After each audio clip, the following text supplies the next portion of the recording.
So hello guys, welcome back. So మనకైతే ఇప్పుడు Ramzan season కాబట్టి మనకు ఫుడ్ ఐటమ్ అయితే ఒకటి ఫేమస్ ఫుడ్ ఐటమ్ ఉంటుంది.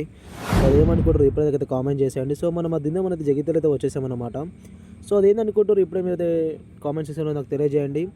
సో మనం ప్రజెంట్ ఓల్డ్ భాష అయితే న్యూ భాష అయితే వెళ్తున్నమాట.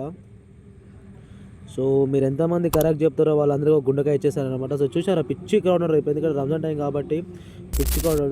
ఫైనల్లీ మీరు అనుకునేది కరెక్ట్ అన్నమాట. సో మనమైతే హరీస్ దీనికి అయితే వచ్చినామన్నమాట. ఇదైతే చికెన్ హరీస్, నెక్స్ట్ అయితే మటన్ హరీస్ టేస్ట్ అయితే చేసి మీకు నెక్స్ట్ వీడియో అప్లోడ్ చేయబోతున్నాను. సో ఓకే, మా ఫ్రెండ్ అయితే బాగుంది అని చెప్పాడు. సో మనం కూడా టేస్ట్ చేద్దాం. సో దీని కాస్ట్ వచ్చేసి 110 రూపీస్ అయితే 120 రూపీస్ అయితే పడుతుంది అనమాట. సో మనకు టైం ఫర్ టేస్ట్ అనమాట. టేస్ట్ అయితే బాగుంది మామ. సో మనకు తిన్నాక ఒక స్వీట్ ఉండాలి కాబట్టి కద్దుకూర స్వీట్ ట్రై చేసాం, చాలా బాగుంది.